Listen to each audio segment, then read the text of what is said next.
on November 17, 1973, the world changed.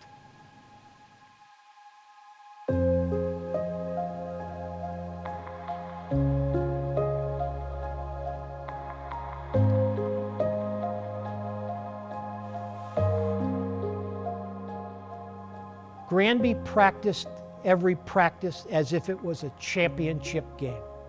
Dot was a wonderful coach. We did a lot of skill training, and it's honoring because to us we were just focused on the sport. The tournament was announced by the CIAC on the 8th of October, 1973. So there wasn't a lot of time to do things like, let's have classes, like large, medium, and small. There was only going to be one class. Everybody who qualified made it to the tournament. In 1973, Granby went through their season. Their record was 9 wins, no losses, and 3 ties.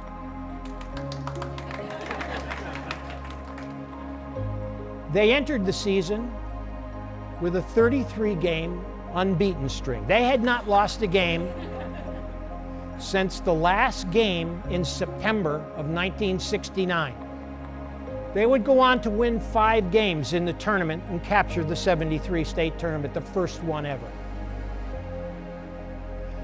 During that tournament, they played 88 minutes of overtime. They scored 5 goals. They gave up 1 goal. And they did this all in about 14 days. And now here they were on the, it was a big stage, whether anybody wanted to admit it or not. It is huge. It is my claim to fame. There's something really special about the fact that we were the first. I mean, when the proclamation was being read, I was thinking, wow, we were really the first. You know, that was the tournament that began all the other tournaments for field hockey. So, in the book I wrote, I call you legends because you are legends in time. You're it. You were the people. Put the stake in the ground. There was nobody before you. You kind of were the standard bearers. And to me, it's a huge deal. You took part in something that is, it's huge in the history of women's sports. That game was probably the biggest thing in women's sports to that date in the state of Connecticut. And maybe you didn't understand the economic values that were happening at that time, or the expectations that you were creating, or the paths that you were going to walk from that point on, that 50 years later, there'd still be a hockey team that would win more state championships? What we had as a program was something that was not experienced by other female athletes in other sports.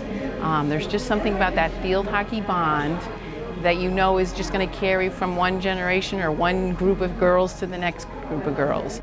But I'm just glad that I had the opportunity at that time to be where I was, to meet Dot, to be around the Granby girls of 1973, and be maybe that much a part of it because of the Farmington Valley Herald. And because my editor, Lou Ball, said, "It's yours, do what you want with it."